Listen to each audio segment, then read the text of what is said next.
Let's see where we are. We are on to finance. Let's go to, I don't think we have, we don't have lunch till 12:30, so Chair Norton. I'm not on now. There we go. All right. So our finance committee last month was action-packed, but not really action-packed, information-packed. So we're going to skip down to item 5.5, which is a recommendation for bonuses. The motion before the, hang on one second. I thought I had my motion up. The recommended action is that the board approves bonuses for eligible employees using balances from the tax delay funds not currently encumbered and not to exceed $5,000 per eligible employee, paying $2,500 for the next available pay period following and subject to board approval during the March 2024 Utah State Board of Education meeting, and only to employees who were hired on or before March 1st, 2024, and then an additional $2,500 if the employee is still employed with the Utah State Board of Education on June 30th, 2024. Thank you. Discussion to that motion. Member Hymas. Oh, Bogus, I thought you were putting her mic down. Okay, for something else. Member Hymas. Thank you. Are these bonuses ongoing? Just one time? Okay. Thank you. Chair Norton, I see a nod. Is that with the answer that it's one time? One time, okay, for the folks online. Okay, Member Straight. Yes, thank you, Chair. For several years now, we've really fought hard for market adjustments, and paying our employees a fair wage. I guess it's not a wage; it's a salary. This is one area where I've had lots of experience. One thing that I found out quickly is that your people are your greatest resource. And when people leave, you lose their institutional knowledge and you have to start over. The cost of not maintaining employees is greater than just the salary. It's much more than that. For example, in my experience with police and fire protection, and actually anyone who worked in the organization which I was on the council for, just to train a new police officer or a new firefighter cost close to $100,000. That's a little higher than what it actually costs, but it's expensive. And then oftentimes they would get a better offer and leave anyway, so your training costs were down the tube. And so employees who are valued because they have great value, and this is a Band-Aid. This cannot be our long-term thing where we offer bonuses every year. It has to be a one-time thing, and then we have to fight hard to get our market adjustments, so we pay people what their value is. And so, yeah, this is important to me. I think it should be important to the organization. And I can tell you that the result of bringing into alignment the value of our employees with the market turned the organization I was a part of around in regards to recruitment and maintaining our employees. And we dropped to a very, very small percentage of turnover because of that. And the employees were valued, and employees that are valued are much more likely to stay because you're part of a team. And so that's what I have to say. I support it. Thank you, Member Straight. Seeing no other lights, I'll just echo that. I think last year we had a couple shots at market adjustments. We did at PEA and then later on at EAC, and we were able to get some money. This year was a tougher uphill challenge, but I certainly concur with what Member Straight had said, trying to make sure that we keep our folks and recognize and reward them for their effort. Any other, Member Norton, sorry. This is just going to be really quick. Because I work so often with finance, I'm going to talk specifically in that realm, but it's in every single realm in this building. I'm thinking right now legal, et cetera. But another thing that we have to be highly aware of is management and administration people that work in education. That is a completely extra added skill level that you can't just go out and hire somebody from, that has a finance degree. You can't just go out and hire somebody that's got an MBA and think that they can come in to this huge not corporation, but this huge business. But because it is so technical with the education requirements, we're comparing apples and oranges. And it's really important that we hire great and retain them. Thank you. Member Lear? Oh, For some reason. there we go. All right, now we'll try it. Don't press that button. Oops, don't press this. Sorry. Okay. I'm sort of repeating what's been said, but I just want to say that I've changed my position over the years on this. I at one time opposed, or at least softly opposed, these kinds of bonuses, because there's no teacher that ever has the opportunity for this kind of a bonus, and we have the same kind of revolving door problem with our teachers. And I would love to have the funds, to be able to get the funds from the legislature to do the same for our teachers, especially in really difficult schools and areas. And it sort of frustrated me that the higher level employees who have a different kind of hard job are the ones that are benefited this way. I'm sounding like I'm not going to say what I'm going to say, but I've come to believe that this is necessary to keep good people in the office here, and experience does matter. So I'm really supportive of this.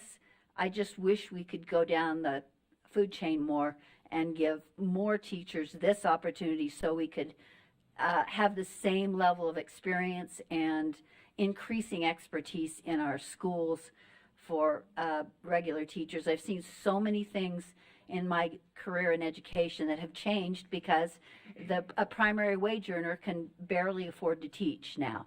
It's a rare opportunity for the primary wage earner family to teach in our public schools. And consequently, we have way more females in the profession than males. And I personally think a workplace is healthier with a good balance of both. And we certainly need male role models for our young men. We know that, and for our young women. So I just express my frustration that we can't make this go farther down to the rank and file. But I think it's also necessary in this office. Okay, thank you. Any further discussion? Member Davis, your light's on. I do have. Oh, Member Green. Yeah. Thank you. Oh, Davis can go first. Yeah. Me? Sure. Okay. Okay, I understand our teachers, luckily they have gotten a bonus recently, but, and we always need to keep that in mind. But in this case, these market adjustments that we've been trying for and having a hard time getting, they are getting paid more in our local districts. And these aren't necessarily people that are going into teaching jobs. A lot of these folks are working in specialist jobs, and they are being paid more at the local districts. And they're doing these same types of specialist types of jobs. And so, we're losing people to a higher paid situation at a local level. So I think we really need to take that into account and try to keep our people. I know, but for all intents and purposes for this. Okay, any any further discussion? If not, oh, I'm sorry, Member I Green. do. I'm sorry, we diverted to Member Davis. Back to you. No, that's okay. I just have a question. I have the board, the funds request Excel sheet up. I was just wondering, what is the total amount for this? I have multiple questions. How many employees benefit from this? What is the total amount for this? I'm assuming this is only meant for what year running, like from 2024 to 2025, that 5,000 bonus would be applied. If somebody could just I think offer a Deputy brief Jones. overview. Yeah, thank you. I think Deputy Jones is stepping up for that one. And I'd also like Sure. to know how we pay for that, where those funds come from. Okay, thank you, Deputy Superintendent Jones. Chair Moss, to answer Board Member Green's question, the estimate is approximately 3.5 million for the bonuses for all of the staff that are eligible for bonuses. That's the estimate. It comes from the tax delay funds, which are non-lapsing carry forward balances that we were given or provided by the legislature, I think in 2020. So it's allowable from the fund source, if that's the question that Board Member Green's asking. Did I answer one or both of her questions correctly, sir? Yes, thank you. Yes, ma'am. And how many employees do we anticipate benefiting from this at this point? I'm sorry, can you repeat how many employees? 347? How many? 430. That would include part-time employees too, though. So federal, everyone. Okay, Board Member Green, did you get your questions answered? Yeah. Can I clarify something? There Yes. is a difference between FTE and employee, right? FTEs are full-time equivalents. There's employees that conceivably could be eligible for the bonus, depending on the criteria that was put in there. So we just want to make sure. So in case anybody's not counting FTE versus employee, because there's part-time employees as well. So Okay, do we have any additional questions? So Oh, yes, go I ahead, know Board it's Member Green. probably a bit redundant. I'm so sorry, but No, it's we okay. do. You are saying though from the tax delay funds that we do have 3.2 million. yes. Yeah, I can confirm that. I attest to that availability of funds. And even after that, there will still be some tax delay funds left over. Okay, do you have Present. additional questions, or did that answer your questions, Board Member Green? No, that was wonderful. Thank you.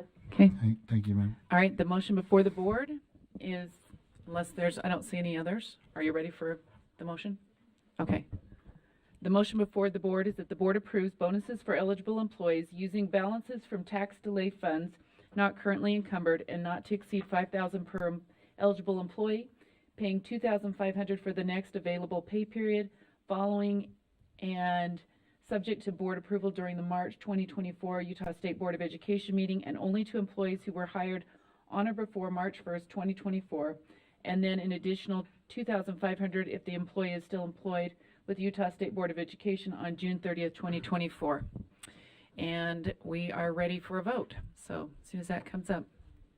Okay, go ahead and take your votes. Member Green.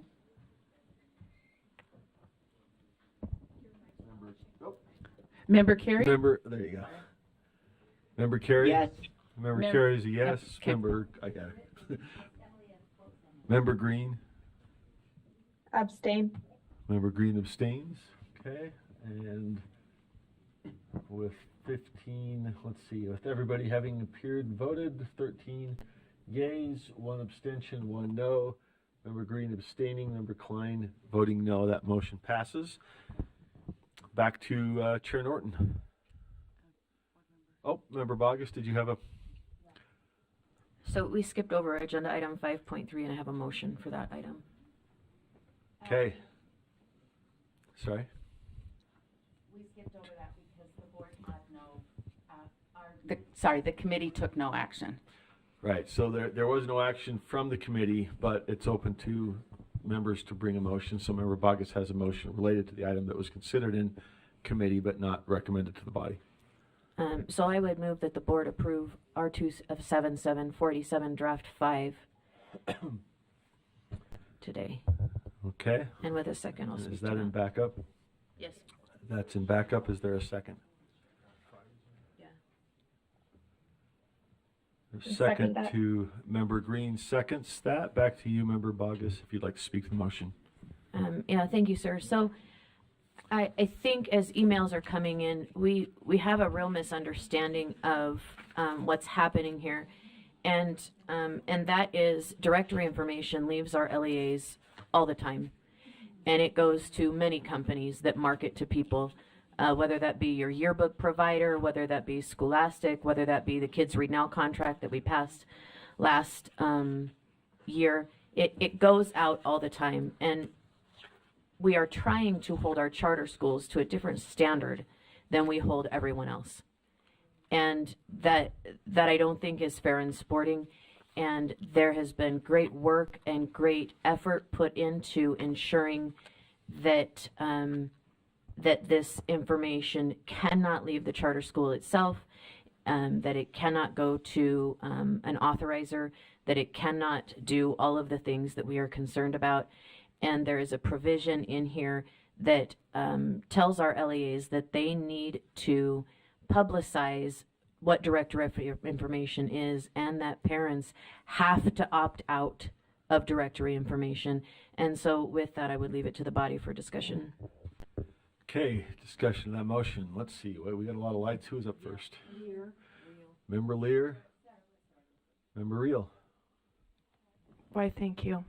Thanks, Chair. A few of you have heard from me over the last few months that we've been discussing this, because for the last 20 years, I've worked in marketing and communications, including advertising.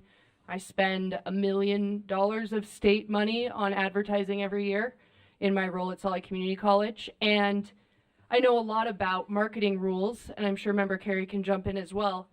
And the one thing that I know for sure is that there is no such thing as free data.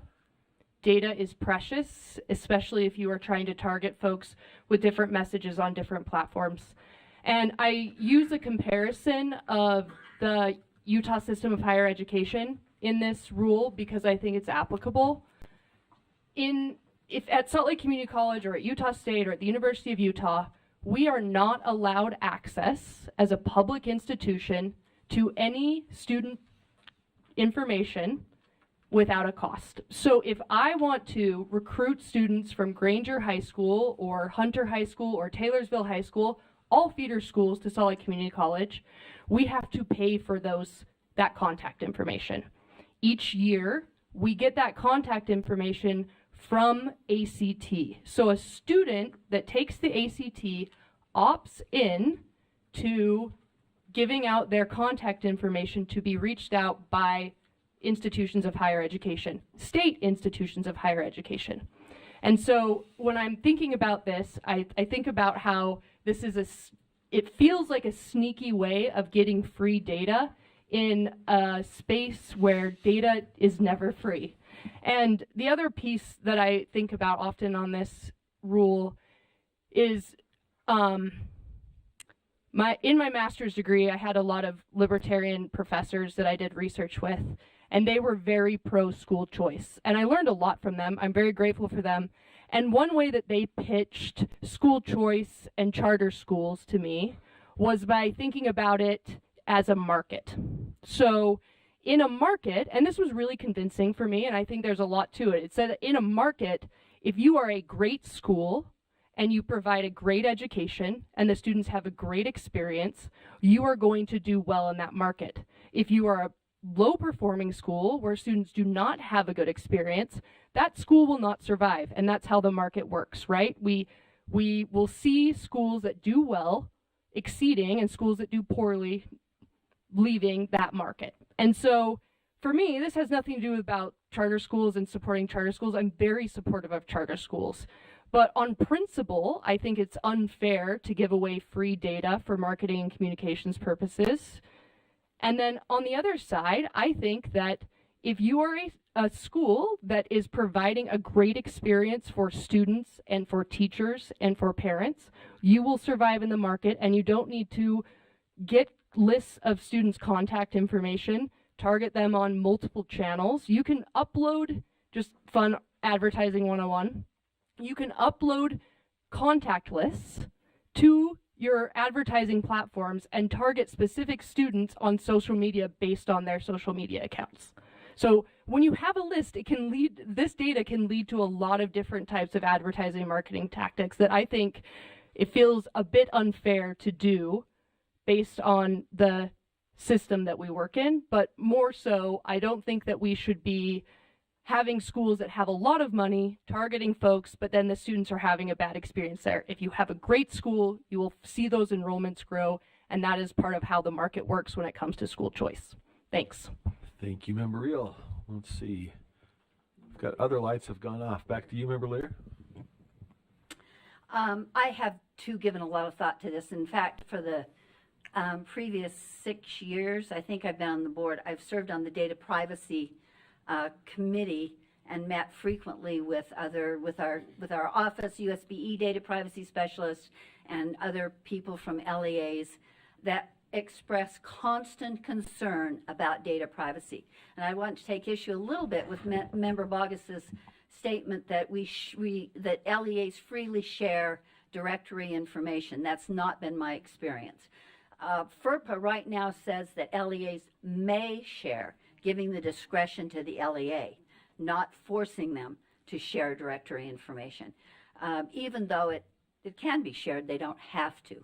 And I think that's a very good standard. So I think that's a really important clarification. Secondly, where I was going before is we've heard for years about how concerned parents are about sharing these data. And now this would be a forced sharing of data from LEAs who are trying to be protective, as parents have asked, of all data, including directory information. Thirdly, there's a cost. As Sarah was pointing out in more technical terms, we see from our spreadsheet that an opt-in and an opt-out both cost significant amounts of money. Even if that sharing goes through the USB-E, there's a cost to the USB-E for that sharing. And the kind of the other point about having it go through the USB-E is the USB-E for years has said, we're just a repository of your data. We are not, except for attendance and accountability purposes, we do not want to own your data. We want to store it for you and use it only in the very limited times that we need it. So now, for the USB-E, if we were to go with one of these options, to be sending out data against the will of the LEA really just rubs me the wrong way. I don't like that position at all for the USB-E. I really think this is something that should be left to the LEAs to work out among themselves. Some LEAs really need charter school enrollment to help in overcrowded areas. Other LEAs, using Salt Lake District as an example, is fighting fiercely to keep its students. And I think it's doing some really good things to do that. But to expect them to market, to give data, to let charter schools market to get their students, I think is just a really unfair dynamic. And I think we should leave it to the LEAs to work with each other and not interfere with a shall. I think that's really inappropriate on our part. Thank you, Member Lear. Member Norton? I'm going to whittle this down to just 2 points. First of all, when we first discussed this in our committee, I reached out to many superintendents and heard back from all of them, and they were very adamant in telling me that they did not approve of this. Since that time, being at the Capitol the last 2 months, I've had many more superintendents just reach out to me to say the same thing. Many of them say, we have policies against this. We do not share our data with anyone. and they, they mentioned what a slippery slope opening this door just a little bit can bring. The other point that I wanted to make is the unintended consequences that can come. Many of the areas south of Utah County don't have charter schools. They don't have private schools. They only have public schools. But the unintended consequence for them is not that this child might choose to go to another, charter or a private school in their area. It's the large SOEPs that are out there looking for more students. And, to lose one or two students in some of these districts could shut a whole class down for the other 12 students that are in that class, or could shut an elementary school down. Their lines are, so fine on keeping those students. So I think it's something that we need to be very careful about. And finally, I realize this is selfish, but as a person, I hate junk mail. I hate the phone calls. I don't want to continue adding to that burden of people that have to deal with the advertising that goes on, and I don't think we should be the ones that are releasing that data. Thank you, Member Norton. What's the other lights? Member or Vice Chair Earl? Yeah, just a And couple then things as Member I Hymas. did a deeper dive on this, especially when it comes to directory information. There's two entities that already can access this information. The military, higher education can make this without going through. They just have to request it, and they're supposed to. Well, that's what our stuff says. Well, Hold on, folks. I'm just. We can ask. We can spread the microphone around. The federal. So Hold I'm on, just gonna. hold we on, can folks. Let Vice Chair Earl speak and hit your light if you want me to get to you. Yeah. Vice Chair Earl. So there is a federal code that allows that to be not all the information, but there's access to 3 components of the information that's allowed. Just speaking to, I'm not sure. It felt like there was a lot of people speaking, but I don't know that they were speaking to this particular motion. I don't think this is USBE opting people in, opting people out, us collecting the data and distributing it. That was a different motion here. Let me think what else. So just a couple of things. Parents already have the ability to say, no, I don't want my directory information shared. Districts have to indicate who they're sharing their information with when it comes to directory information. It's on their site. Legally every year they have to put up who they're sharing it with, what they're collecting, what that looks like. That's not anything new, and they indicate that they are sharing it with certain entities. Yearbooks being one of those, Clash Rings, and they say most of them, not all of them, most of them say, other organizations that have for educational purposes. So I just think to be aware of that. The other interesting thing is we just shared with Workforce Services for the benefit of, at least the bulk of this body did, for the benefit, we shared information with them with the idea that they signed a form that said we can share your information back in the fall. And I guess the idea here is kind of similar in that if you don't want your information shared, then you engage in a different way. Anyways, I think there's just lots of components to this that I think we need to take some serious consideration to. Any LEA, it wasn't limited to just charters, but in another LEA, Salt Lake School District, others could also be advertising to, well, it's not advertising, providing education options, right? So anyways, I think there's more to it than meets the eye. I think there is availability, and I think we need to probably look at how to make that available. There is one piece to this that I have concerns with, and that's and I may make a motion just to listen to the rest of the comments here, an amendment. I'm concerned about having to notify people quarterly. For me, that is, it seems excessive. I do think there is a yearly notice that is appropriate, an annual notice. Anyways, I think that becomes a little bit too much. It stretches. into maybe looking at too much that we're expecting of an LEA if they choose to do that. So, but I'll listen to the rest of the components here. Okay, who do we have up next here? What's the lineup? Sorry, Member Bogus? Bogus, Klein, and Hymas. Yeah, thank you, sir. So I would argue that it is, first of all, the student contact information that is allowed, that would be allowed to be shared under this is very, very narrow. The comment was made that people would be marketed to in multiple channels, and that under this is absolutely false. They would have a name and address, and they would be able to send out a postcard or whatever that looks like, and that's it.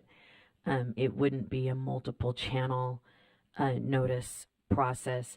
And I think that we have to remember that directory information flows out of LEAs readily all the time. It does, it just is a thing. And a lot of our LEAs have directory information identified that is very broad in scope. FERPA allows for biometric information to be categorized as directory information. So this is very, very, very narrow. It doesn't include social media handles, which is allowed under FERPA. It doesn't include student email addresses, which is allowed under FERPA. It doesn't include all sorts of things. It's very narrow in scope. And with regard to the notice of opt-out, that's not a burden on LEAs. They could put it on the bottom of a report card. Many districts send out a weekly email. They can put it at the bottom of the email. This is directory information, is something that is accessed on a regular basis. To opt out, click here. It's not something that's burdensome. It's not something that's going to cost a lot of money. In fact, I would argue that minus the hour that it takes a staff member to put that on every report card, it's free because it's already on the website. We're asking for it to go out quarterly and in digital form. And that could be a report card for the paper. It could be a monthly calendar with a line on the bottom that says directory information is regularly shared with different entities. And to opt out, click here. And so I think we do need to keep it there. I think it is super important. And without continuing to notice parents that their information is already shared without their consent on an ongoing basis, we're doing a disservice to our students. And then my final thing is that I do believe it is the proper role of government to prevent monopolies. And charters are publicly funded public education entities. And so I just would argue that we need to consider that it is the proper role of government to prevent a monopoly. And I would hope that our charters would be able to gain access to information that other public schools have. Thank you. Thank you, Member Bogus, Member Klein, then Member Hymas, then Klein. Okay. Thank you. This surprisingly has not been one of those. This has been like a heavier vote. It shouldn't necessarily have to be, but it has been. Anyway, this all these issues and concerns that have come up, and I get it and I hear it, and then at the same time, I think it's okay. I think we might be putting more into this, right? I get a piece of mail from Home Depot. I don't drop everything and run to Home Depot, right? It just doesn't happen. I might look at it, toss it, because maybe I prefer Lowe's. Now here I am advertising, right? We're talking about cost, and we say the argument is, well, people have to pay for this. Schools, I mean, technically schools can get the information. They can send mailers to every home, and that's fine. So now we're saying, well, is it really about the data? Is it really about annoying people? Or is it we want you to pay for this information? We want you to go through the steps and we're going to make it more difficult for you. And I don't know if that's necessarily right as well. We have this public education system, and we're saying because you're a charter, you don't get this. Or, right, when we're hopefully trying to get to this sense where we say, no, let's work together. Now, I know the people who don't go to my charter school don't go for a reason. So that's their choice. And I'm not going to try to convince somebody who doesn't want to go to my school to go to my school. And I would say the same thing for the district schools, right? Is if you're losing schools to charters, or if charters are losing schools to district, then what am I keep saying schools, huh? I'm sorry. Thank you. I appreciate the correction. If I'm losing students to districts and or if I'm a charter losing to districts or a district losing to charters, then there's probably some changes that need to happen. I don't think that getting a piece of mail is going to make or break a charter or a district, right? It's what the district or the charter is going to do to keep families there. So anyway, I speak in favor of this motion, and but I do have an amendment. Is that okay? And then you can come back to me after Member Klein if you'd like, and I can do that. If you'd like to hold, so unless Member Klein has an amendment, is yours just a question or comment? Go ahead, let's do that and come back to Member Hymas. Okay, so I'm looking at this from a couple different perspectives. First off, I don't think taxpayer dollars should be used for advertising public schools. We already pay taxes to cover the cost of schools. We shouldn't be having to pay taxes to be advertised to. That said, I don't believe that charters having access to the same information that the public schools have access to is necessarily constitutes advertising. I think I don't think there should be a double standard between what the districts have on the student versus what the charters have. But I also don't believe that we need to be buying and selling or giving data on the students. I don't understand why we can't just put up on our website even for parents what all of their options are. And they can just go to our website and see what all of their options are. Why does it need to be a data sharing endeavor or an advertising endeavor when we could just post for parents what all their options are? So if they are looking for options, they know where to go and look for it, and they can study it out. And then we're not using taxpayer funds to advertise to parents for things that they're already having to pay out the nose for. One other point I would like to make is that everybody just acts like they're entitled to student data, and the student has no true ownership of that data and what happens to it. And I don't think that that's right either. And so, this could be, I think, solved very simply just by posting on our webpage for parents what all of their options are within the public education system. Thank you, Member Klein. Back to Member Hymas if you wanted to make a motion.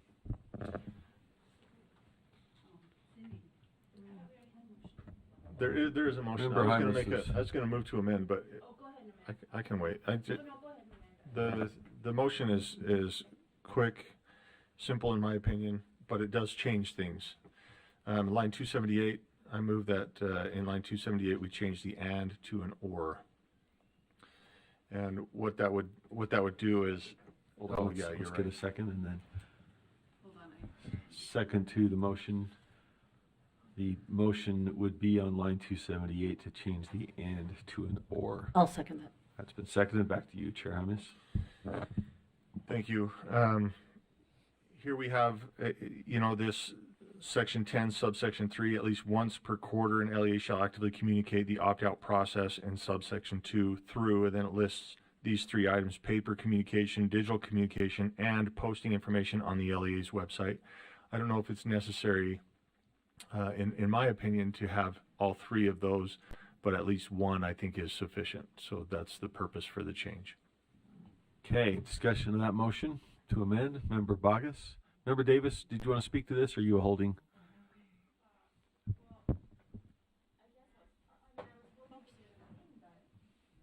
I mean, we've been trying to reduce reporting burden on LEAs, and now they got to quarterly go out and tell everyone that their information's going out to more people. I mean, I don't know. And as parents now, we have to have more emails quarterly that tells us There are that no emails. what says So, paper or digital or posting that our data can be opted out and shared with whatever. It just seems like a lot. I don't know. so the amendment is to change the and to an or. Discussion of that amendment. Member Bogus? Or, I'm sorry, member, who's in line here? And then Norton? Okay. All right, member Bogus. So Okay. I would argue that the and absolutely needs to stay. I don't think it takes it to amend the template of a report card that includes information that says director information is shared on an ongoing basis to learn more and opt out of sharing your child's data through the directory information process. It doesn't take but 5 minutes, and districts email parents once a week anyway, and there's disclaimers on the bottom. Then you can add a disclaimer on the bottom that says directory information is shared legally without your consent on an ongoing basis, and that to opt out per the law, you click here. It's not difficult, and I would not support this draft without an and. So I would leave it at that. So I would argue against the motion. Okay, further discussion. Who else do we have on the motion? Vice, did you? Well, she can go first. Vice Chair Earl? Vice Chair Yeah, Hart. I do like the or. The or takes care of the quarterly, what I consider as an excessive amount. So I would speak in favor of that. Anyways, and maybe people know this already, but directory information has to be posted already. There has to be active posting by this district on information about directory, where it's going, who it's going to, and also the ability to opt out, and the provisions associated with that. It's already a proactive approach when it comes to the directory information required through law that's done. So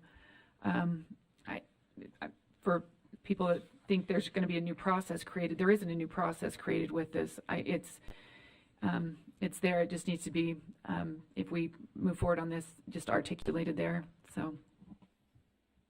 Vice Chair Hart. So first of all, there was a point at which somebody asked how much this would cost an LEA. Did we ever find out any information about how much it costs? Where is it in backup?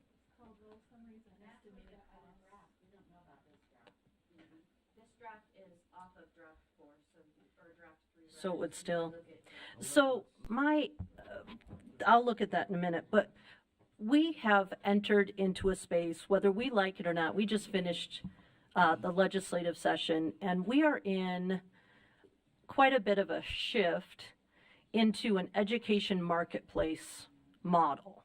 And the only way an education marketplace model works is if the consumers are educated. And so I feel like we're not actually addressing the root cause. We're just trying to make our old paradigm fit a new reality. And I can't help but think that the solution for this is, it's not advertising. It's not about one charter school or one district. And let me promise you, your dollars are already being used to market within the LEA. There's plenty of glossies going out from the LEAs to parents, and they already have your addresses, and they're already doing this. So that's not a relevant point in my view. What is important is that parents know the range of options that they have, and that they are educated about those options. I don't think it should be a charter or an LEA, because we have plenty of LEAs asking charters about their and gramming their directory information as well. So it goes in all kinds of different directions. I think we need to actually talk about how we get the word out about school choice, how we get the word out about charters, how we get the word out about the various programs and scholarships that they can apply for.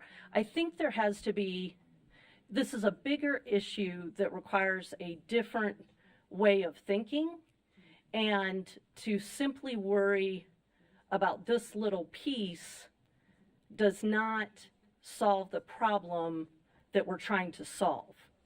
So, you know, I'm perfectly fine, you know, putting on my website and having it up there 24/7, you know, if you've checked the box that you're okay with your directory information being shared, which is fairly standard for registration, and you can check no and you can check yes.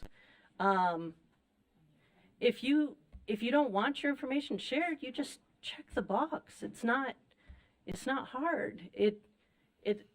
I just feel like we're not solving the actual problem that we have, because the problem that we have is the way our public dollars are being used requires an educated parent participant. So I'm concerned about the cost of this. I'm concerned about more unfunded mandates all the way around. I'm concerned about who wants my lists of the students at my school. I just don't feel comfortable. There's too many questions for me, and with that, I'll go read about the cost. Okay, member Lear, is it? Who did I skip? Lear, Klein, and Davis. I've spoken. Mine's brief because I've spoken once. Vice Chair Hart just said everybody has everybody's addresses. So all LEAs have addresses. So I'm not sure why then we're thinking a rule is necessary that says they need to be shared. Traditional LEAs. And that's not what I heard, but I don't know that that's true either. My understanding is that LEAs have their own students' addresses and directory information, but they don't have every school's or every LEA student's information. They don't have access to it any more widely than charters do. And that's my understanding. We don't need to debate it right now. But secondly, in response to, well, this is already on LEA's websites. I don't know if any of you have reviewed LEA websites recently. I did it it's been about 18 months, looking for some information related to a different rule.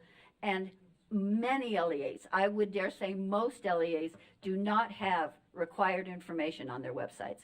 And it's not updated.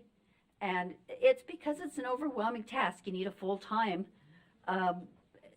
website coordinator to do that. And so to say that it's on their websites, or it could be on their websites, and it's updated is a myth. I looked at many websites to ferret out some other information, and it just wasn't available. And there's nobody to monitor either. There's nobody that says, hey, your website's missing this, or little charter school, your website's missing this, or Granite, hey, wait, your website's missing this, or it hasn't been updated for 6 months. So I think to pretend that it's on a website is not satisfactory.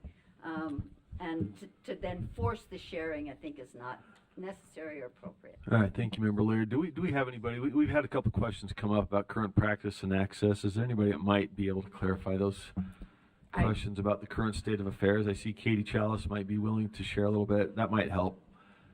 Let's hold some questions if you have them for Director Chalice. Just along that lines, I went yesterday to 12 LEAs and was able to find their documents. They have to legally publish it there yearly. Annually, they have to review it and decide if they're making any changes. So maybe they're not doing that, but that's not what I saw. When I typed in directory information, it pulled up their legal document, how to opt out, and all the information there. So you're right, I didn't go to all the LEA's documents yesterday. But I'm just saying, those that I went to, all of them had it. So. All right. Let's turn some time to Director Chalice about what is, and we can get back to what we think ought to be. Would you like to address it, or would you like to be open for questions? Yeah, forgive me, but I cannot remember the exact questions that have been asked. So if you could tell me what you'd like me to answer. I think there were 7 or 8 questions, but why don't we just channel them through show of lights, and we can direct questions to Director Chalice about current access and availability. Member Lear. If all LEAs, all traditional LEAs have access to other LEAs' data. Chair, would you like me to? Please, yes. So that Katie Chalice, the privacy director at USB, the answer is no. So LEAs have a robust amount of information for the students that attend their LEA, but not for students outside their LEA. And that is true of districts and charters. All districts and all charters have all of this information already, but not for other LEAs. Other questions? What is the access like for other LEAs who want it from another district for a district? If they request it, what's the status there currently? Yeah, so currently my understanding is that, well, I'll tell you what is allowed. So what is definitely allowed is one LEA requesting from another. The LEA receiving the request may, under the directory information exception under FERPA, may currently share that information so long as they remove the names of students who have been opted out by their parents. That's currently true. However, and historically, my understanding is that when that request came through, that the LEA receiving the request often honored that request. They would say, oh, we received your request. Yes, we'll send it to you. That list, for example. However, in recent years, as LEAs have become more kind of sensitive to data privacy concerns, they're more commonly declining those requests, which they have the permission to under the law currently. Okay, thank you. Member Norton, question for Director Chalice. This could be just a local situation. I'm a teacher in one of our districts here. I do not receive my students' information. I get their name and their birthday. They used to. I used to get a list with the parents' names, addresses, phone numbers, SSID, all kinds of things, but not now. If I need to contact a student, a parent, then I go to the office and I let them know why I need to contact that, and then they will, make that decision or not. Is that something that is is that a USBE thing that we don't release that type of information to teachers, or is that a district policy? I know my district has a policy that they do not release student data to anybody, but I didn't know if that was state or just them. Yeah, Chair, would you like me to Please. respond? I think it's a combination of two things. So one is, as you know, FERPA, and then we have state law that governs data privacy.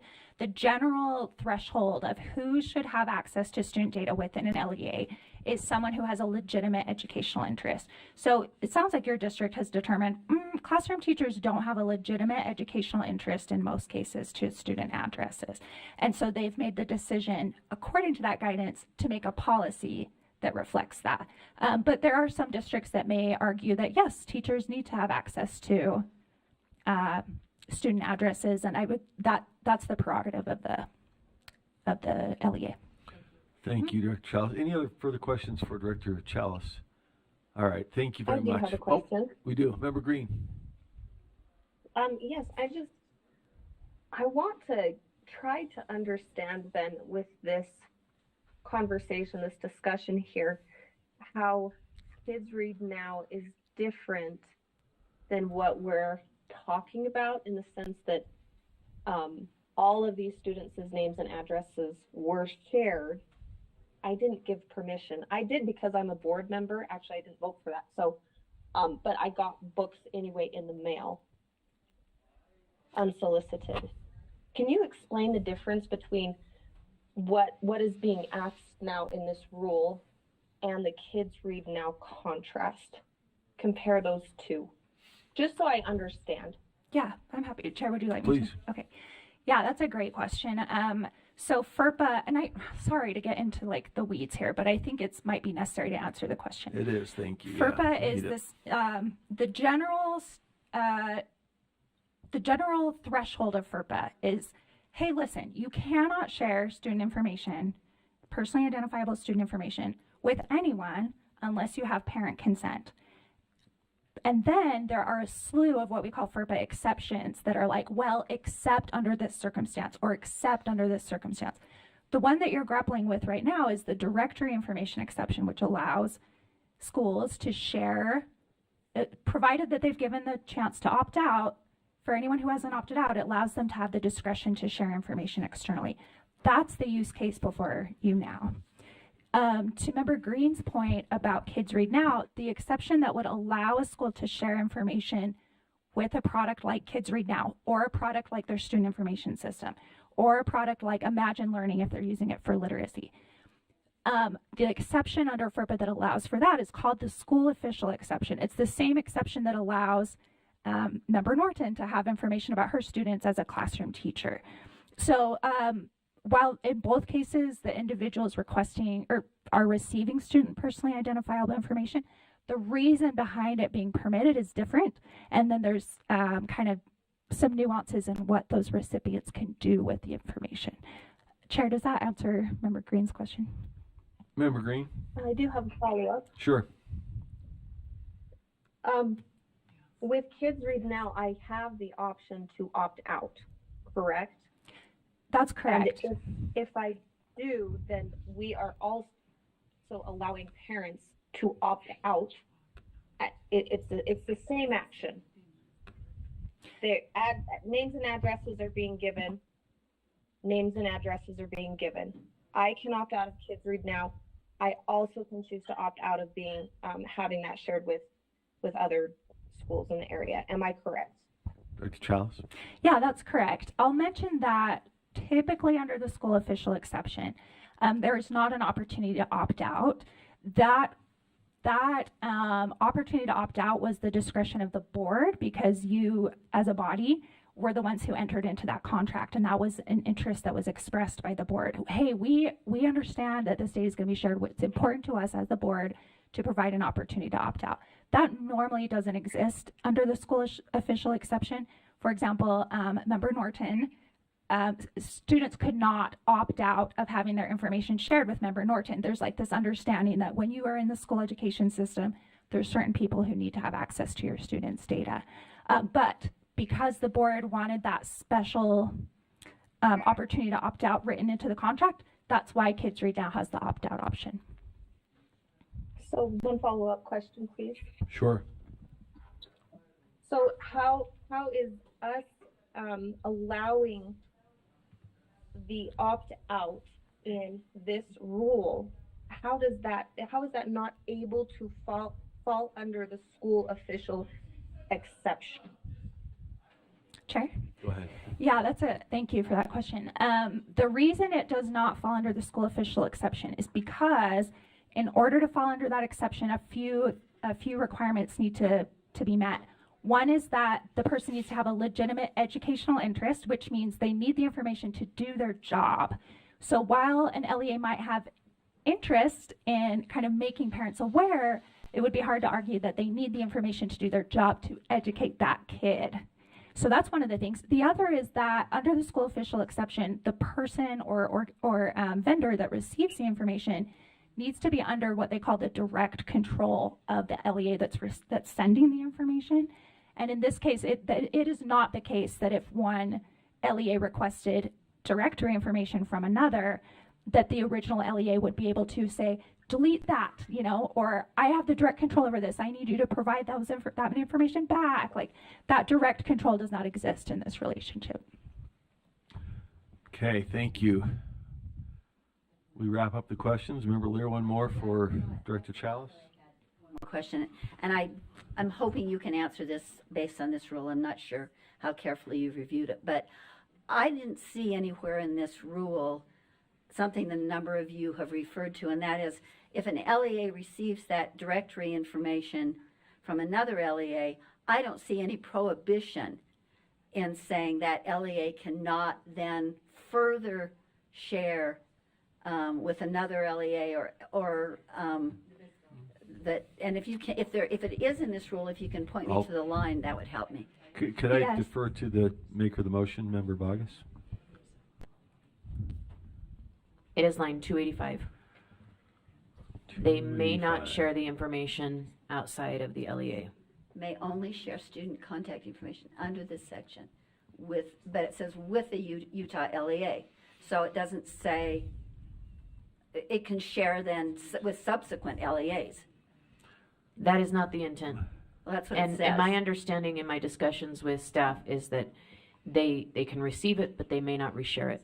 Well, it doesn't say that, I'm sorry, but it doesn't say that to me. So that was an additional concern I had. Let's come back. I think we just want to see if we've gotten all the answers from Director Chalice, and we can bring it back for discussion, argument. Does that cover questions for Director Chalice? Thank you. And if you want to stay with us, fine. If not, Chair, we'll move on to discussion. Yes, please. I apologize, but I just wanted to in order to help you make an informed decision, I wanted to bring up one potential unintended consequence of doing a quarterly reminder about the opportunity to opt out of directory information. Currently, the way FERPA outlines it is they say, hey, you have to give parents notice. You have to tell them some examples of how you might share, what you might use directory information for. You need to tell them what data elements might be shared. And you need to give them a deadline, a timeline by which they need to opt out. Most LEAs establish that timeline to be about 2 weeks after the beginning of the school year. The point that I wanted to make here is that there is one use case that has come to my mind where a continued opportunity to opt out throughout the school year could be problematic, and that is with a school yearbook. So any of you who have worked in high school know that there's a yearbook class that starts at Q1 and goes through Q4. Anyway, I realize that's only one use case, but it just occurred to me that that might be something for you to consider. Thank you. And I guess in this case, it wouldn't necessarily be an open invitation throughout the year, but a repeated opening of that period for opt-out. Would that be, as compared to the yearbook example, would it be different where you have a repeated? Yeah, that's a good question. My Notification. reading was that the intent would be to remind parents, hey, you have the opportunity to opt out. And that would be kind of accompanied with, oh, I forgot about that. I'm going to go in and change my opt-out indicator, like at the time of receiving that notice. But I think, as written, I guess an LEA could provide that notice quarterly and yet only allow for the changing of that opt-out indicator annually. My assumption was, though, that the notice quarterly was intended to remind them that they could opt out at any time. Okay. Presumably they'd need to comply with FERPA as they. Okay, let's bring it back to discussion among. Let's see, who's our lineup here? Vice Chair Hart, Davis, and Wood, and Norton, and Straight. Member Davis. We are on the motion to amend, which was to change the and to an or on line 278, so it would be quarterly through paper communication, digital communication, or posting information on the website. So, Member Davis. If I'm waiting to speak on the overall, so if we want to just Okay. vote on the amendment, if Well, other let's see who people has are willing to comments or speak. questions to the amendment. Anybody on the amendment? All right. Anybody discussion to the amendment from Chair Hymas, Member Hymas, I guess. Okay. So let's tee that up for a vote. The motion then is that the board amend R277-487 draft 5 to change and to or on line 278. Any further discussion from our remote board members? Don't want to overlook you. Okay, if not, please vote.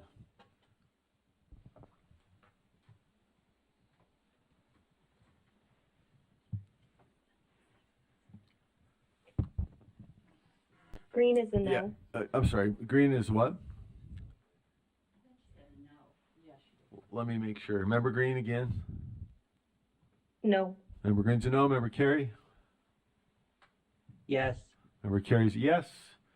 And with 15 voting, that passes 9-6. The noes being Green, Lear, Reel, Klein, Moss, and Bogus. So that motion passes. Line, I lost the line again. 278, thank you, has changed from an and to an or. So, discussion of the underlying motion. We had a lineup. I think it was Member Davis.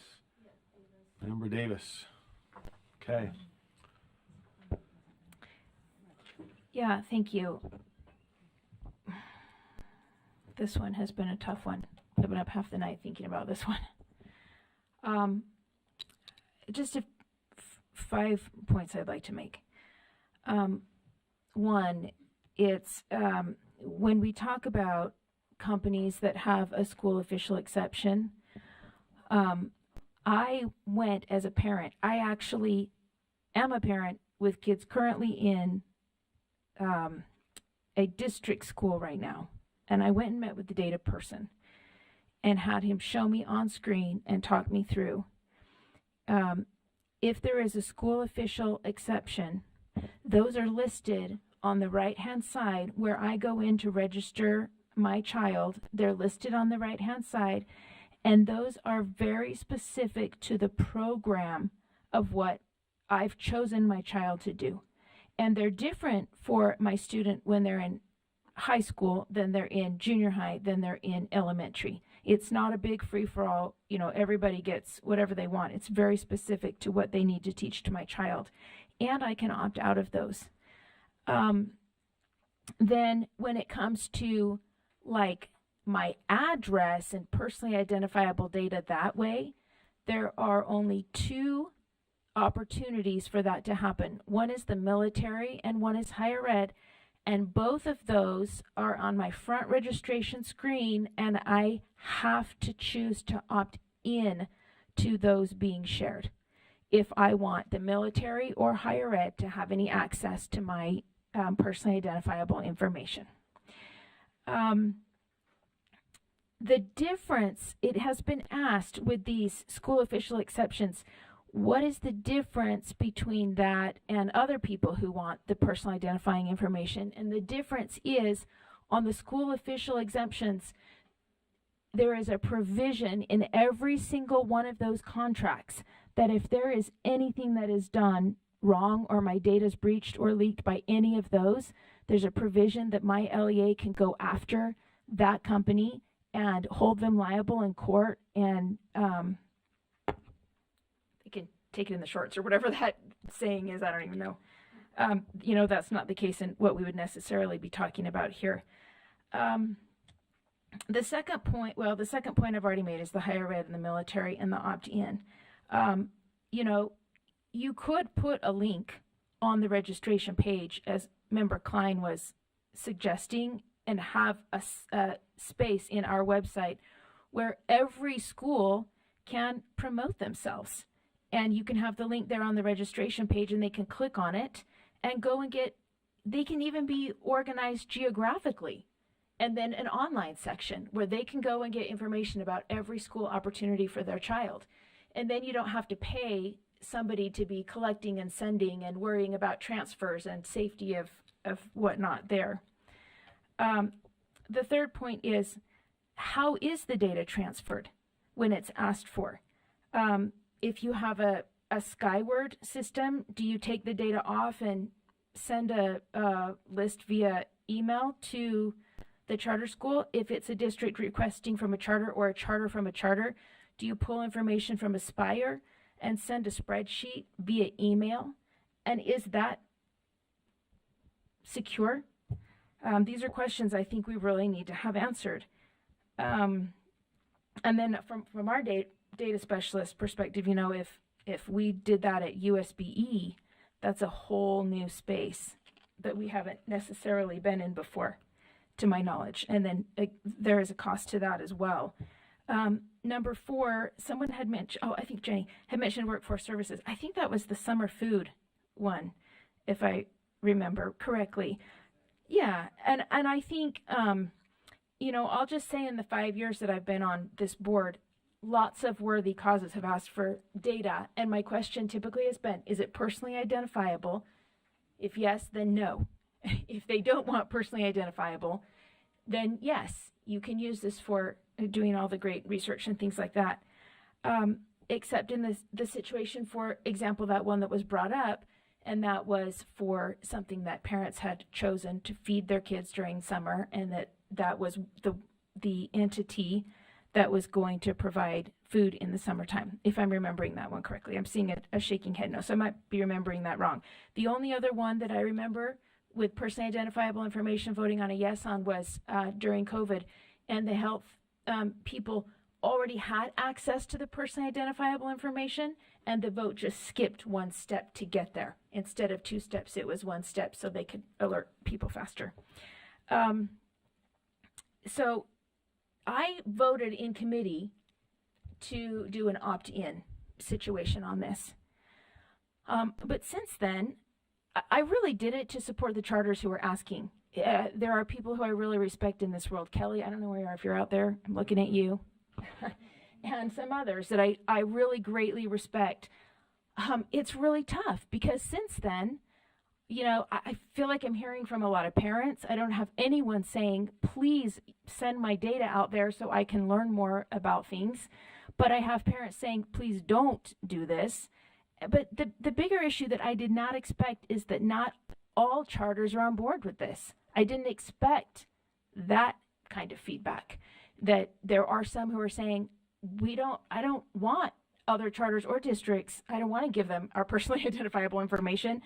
And, you know, now I didn't know what even to do with that one. So I'm probably likely to abstain on this whole thing. I want people to know why. I think it's gotten really convoluted for me personally. There are unanswered questions about how things are going to be transferred and where and the security. And I just, that's where I'm at right now on this. But I would support something like Member Klein was saying and having something on our website where it was as easily accessible as possible.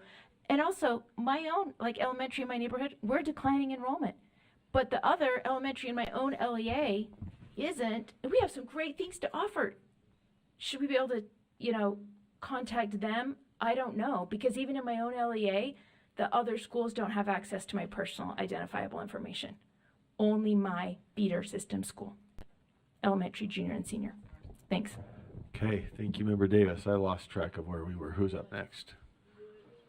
Member Wood? Okay, Member Wood. I just wanted to speak to something with Member Klein and Member Davis.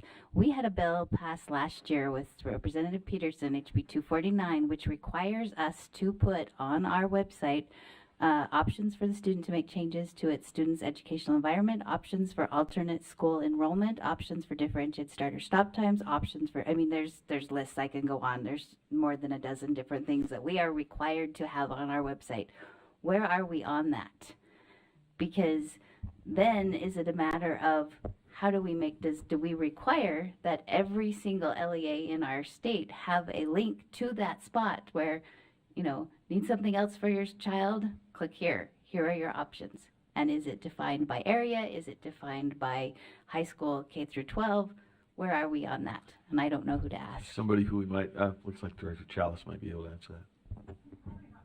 Oh, sorry. I might not be the ultimate source of truth, but because the member that Member Klein's proposal was something we considered earlier on, and I believe we even determined the cost for that. Anyhow, the reason I bring that up is because we had discussed consolidating, like taking the tool that you're describing, Member Wood, and sort of attaching those, you know, flyers, for example, so that a parent could go into their geographic area, see what schools are available to them. So that functionality does exist, and my understanding is that the system is currently up and running in Data Gateway, but is probably not commonly used. Maybe parents don't know about it yet. And Aaron Bruff was the one that told me about that. He might be able to speak if I'm wrong. Okay, well, does that answer the question, Member Wood? Well, in progress, but not final yet?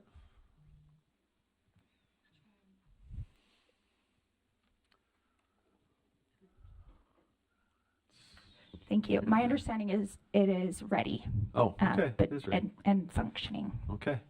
Other questions, discussion to the underlying motion then? We are Member Straight? Or who's up? Who do we got? Remember, Go ahead. we had a list at some point. Straight, Bogus, Green. Straight, Hart, Bogus, and Green. All right, go for it. Member Straight. Thank you. So I really see some demographic issues driving much of this. We all know that we're going to, at the current, in our current state, even have some declining enrollment while we have still increased growth in areas. There's all sorts of different situations and circumstances, and I think that's partly driving this. There already is advertising.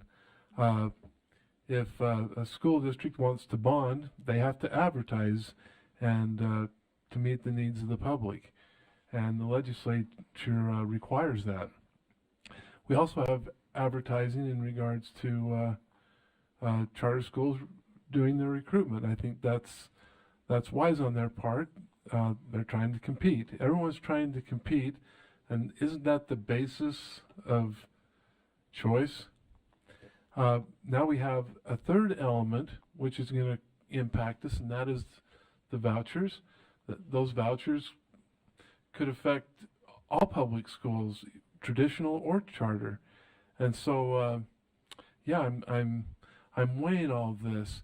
And then I listen to my friends who are in charter schools, and I hear the amount of money to get contact information so they can get their advertisements out there, and they can bring in students.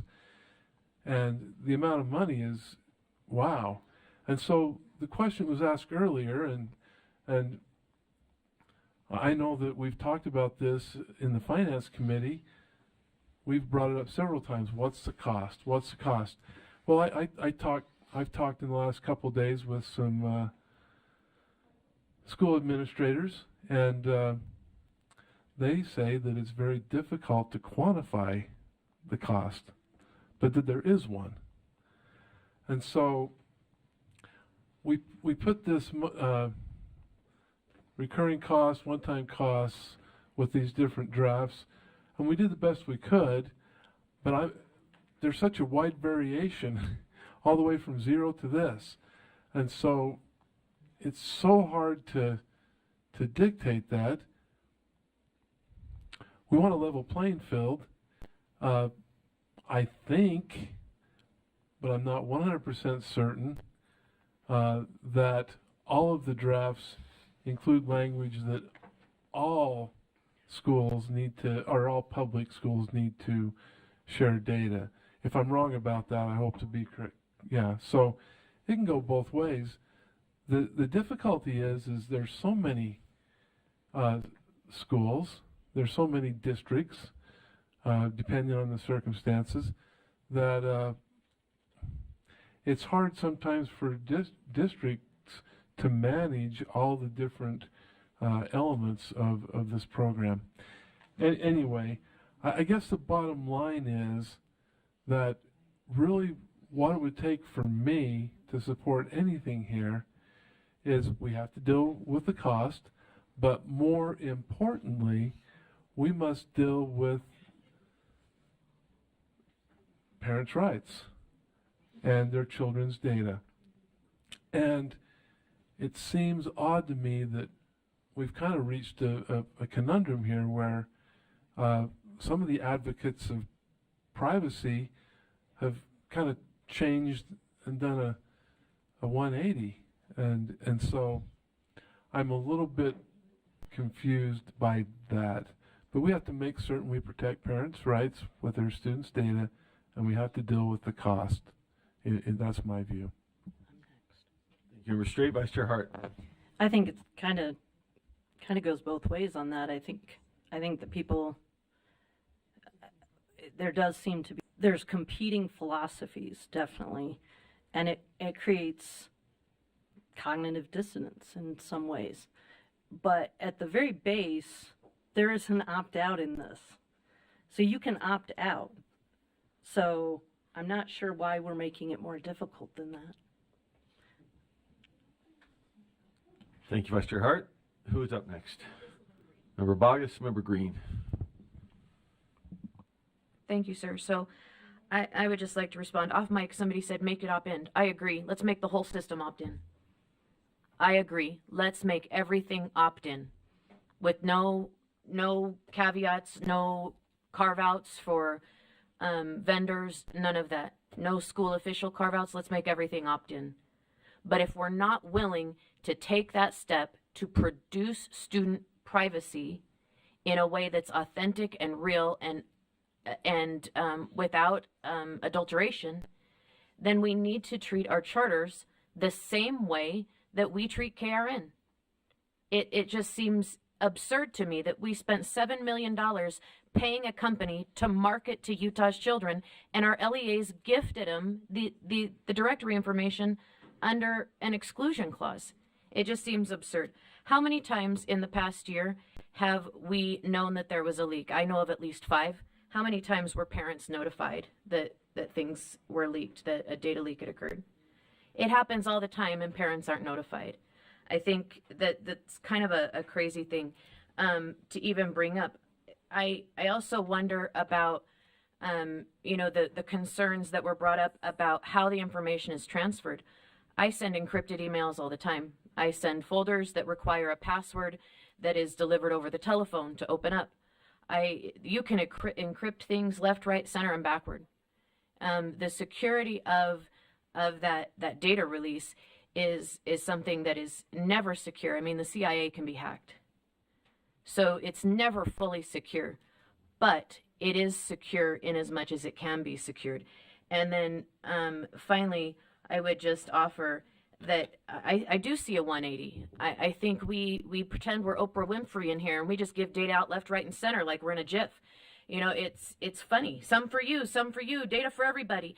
But when it comes to being fair and consistent and holding people to the same standard, we make alternative arguments.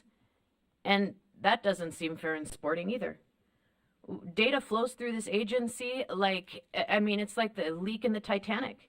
It's insane to me. And then lastly, I would just argue that, we're talking about cost. And I get that cost is a concern.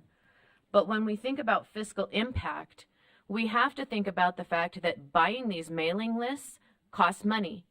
And blanketing your community without targeted mailing costs a heck of a lot more to the Utah taxpayer than a targeted mailing list. So if you target all of Taylorsville, for example, and you try to hit, homes with students age X and X, you would be targeting a broad swath of people. It costs the taxpayer far less if they have a targeted list. It just does. It's a fiscal impact question. And while I understand there are costs, the costs of not doing this are far greater than the costs of doing this. And I would go back to, without an and, I can't support this draft. So, but I do think that if the board chooses to move in this direction, we should hold our charters to the same standards, the very same standards of all the other companies, all the other people that market to our children. Every day, directory information is released for whatever purpose, and it's done without parental consent. And our charters should be held to the same standard as every other entity that we release information to without parental consent. Thank you. Thank you. Okay, I think we had Member Green, and I'm in line somewhere. Member Norton, Member Davis, Member Green. Yeah, I mean, I appreciate everything that Member Bogus just said. I don't know that I have a whole lot to add to that other than just maybe, reframing the argument a little bit, that the courtesy of, and I know we've voted on that, but the courtesy to parents, educating them about children's rights and their data privacy would be that, quarterly reminder or reminder that their data is in fact shared in many different avenues. And it's just a way to inform them, remind them, help them stay engaged on that level. I think the argument that Vice Chair Hart made about, this kind of back and forth between charters and public schools, that's something I'm very familiar with. I relate it to sibling rivalry a little bit. But if we were to bring this back to serving our students and our parents and our families, being offered information about educational choices that are funded by the taxpayer dollars, I think is just an absolute win-win. I think it keeps the dynamics of competitiveness in the schools at a healthy level. I think it gets people thinking about what they want for their children. They have the ability to be more engaged in those options. I do know that we have a different approach in one of our schools here. We call it Launch High School. I received a flyer in the mail for that. My daughter 3 years ago tried that out. It had just launched. We did it for a semester. We went back to the public school, but now they're sending the flyers. It's helpful. It's improved. It's motivating. It's intriguing. It gets the conversation going in our community. And if I'm going to view that through a small business mind, that's quality. That's a good thing. And I see it that everybody wins. So anyway, I appreciate the conversations that we're having about this. I'm anxious to see what comes from it. Thank you. Thank you, Member Green. Is it Member Norton?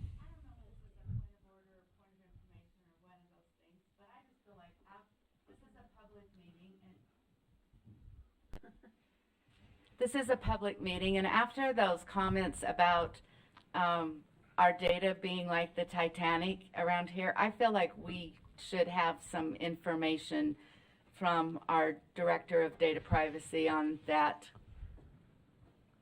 If you'd like to direct the question to Director Chalice, Director feel free. Chalice, would you please give us some information about the security and safety of our children's data with USBE? Yeah, Chair? Please. Yeah, thank you. I would say the analogy of the Titanic is an interesting one because we do possess, you as a board and us as the agency possess an immense amount of student data. Data privacy to me feels almost like a sacred responsibility because of the quantity of data that we have here.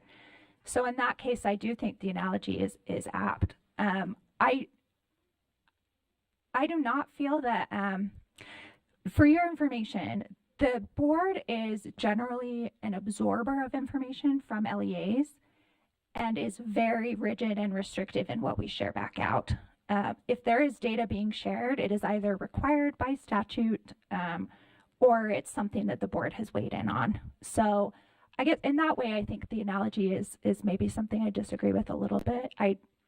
I'm proud, I guess, of you as a board and of us as an agency of the commitment to data privacy. I was at sorry, Chair, can I share one little thing? So Aaron Bruff and I were at a workshop the past couple of days with a bunch of other states. We hosted them here in the building. And it was about statewide longitudinal data systems, or SLDSs. And there is a general consensus, and in some cases a requirement, that some degree of data sharing among agencies is necessary or sometimes beneficial to service the community. But I was struck by the extent, and so I will say we have an SLDS in Utah. But I was struck by some of the conversations in some of the other states where their discussion about data sharing with other agencies felt a little more relaxed.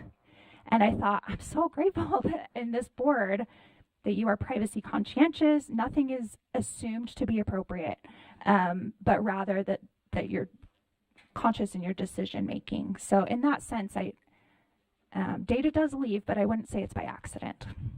Thank you, Director Chalice. Let's move to our next. Let's see. I was in line somewhere, but I want to make sure other folks get in first. Davis, Moss, back to me, and over to Member Lear. Okay. Yeah, a couple of questions, and you can just see how much time you think we have for them. One is, what constitutes an LEA? We've sort of LEAized because we've had to via the legislature, like, for example, Arizona State University. So would they have access now to all of the personally identifiable information because they are now considered in our LEAs? And then we have some other out-of-state entities and things like that. So the other question is for the motion maker, and I don't know if you'll allow that, Chair, but if you would, the question would be, So I guess when we say then the schools that receive would be held to the same standard as the other folks that are in the school official exemptions. So would we contract with them as well and create a contract to where if there is a leak on that end, that that the original sending LEA can necessarily go after damages on behalf of those families in a court of law? Could we put the first question to whomever might be able to speak to it? This is a question whether entities that are not traditional LEAs but may have been given some LEA type status under current legislation, SOEP or otherwise, would be entitled to receive data under this rule. Member Bogus? Thank you.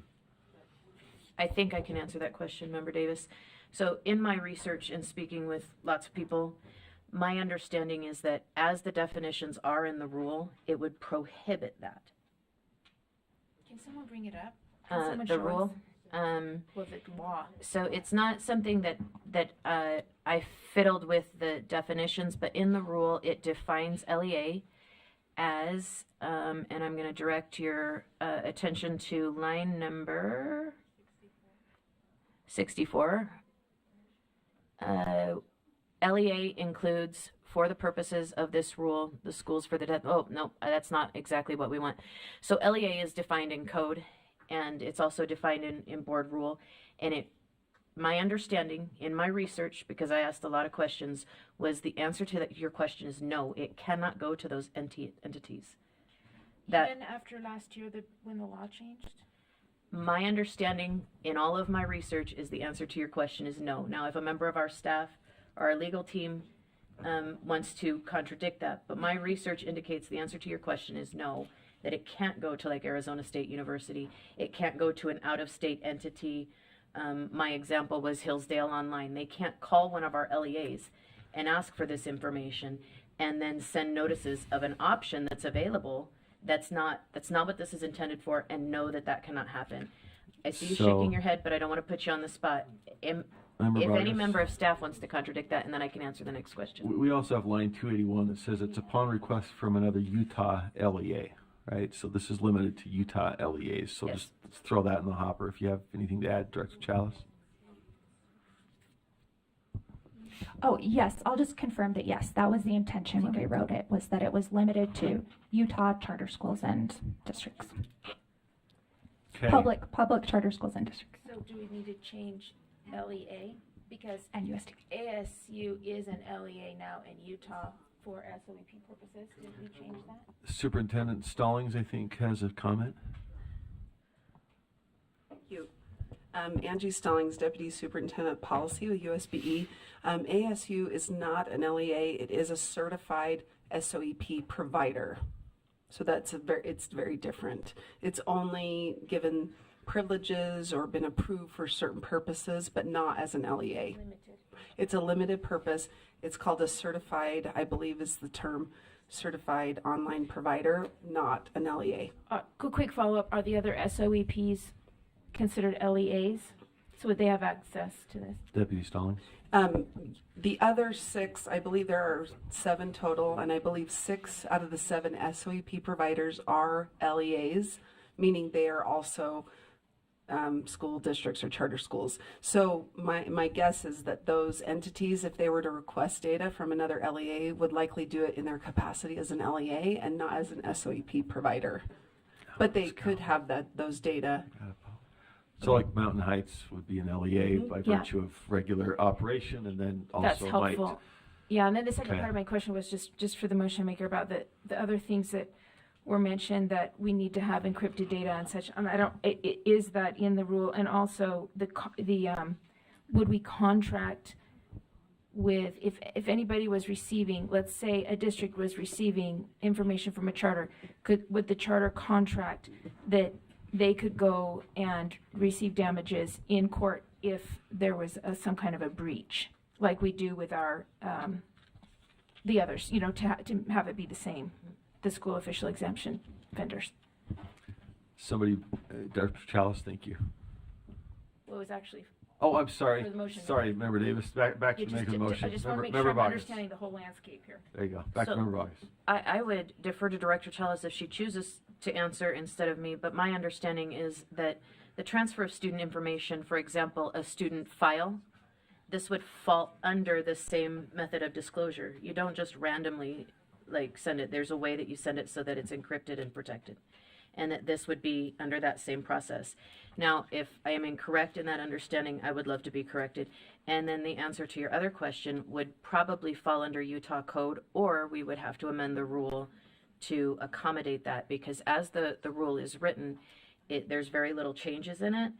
But if we need to do a right of action, then that might be something we consider, but I would defer to Director Chalice after that. Dr. Chalice. Thanks, Chair. I'm going to answer I'm going to try to answer the question. If I don't answer, let me know. There is some language in code currently. It's 53-9-310, which puts in place some penalties for misbehavior of vendors. Admittedly, the threshold is pretty high. It's something like knowingly or recklessly sharing data in an unauthorized fashion. So it would be pretty unlikely that someone could meet that threshold in order to bring a lawsuit, but there is statute in place for that. But the LEAs heighten that on their own in their own contracts with the vendors. Yeah. Yeah. All right. We've got a lot to discuss. I think we've got a few lights. Any objection to breaking for lunch and then coming back and reconvening on this to close it out and move to a vote? Any general sense? I'm sort of, Chair can decide here, but I'm looking for not formalities, but what's the general sense? You've got an amendment. Anybody else have amendments in line? I think we've probably got some additional substantial discussion. So why don't we break? We can discuss things and come back at 5 after 2. All right? Okay. 30 minutes. We'll be back at 2:05.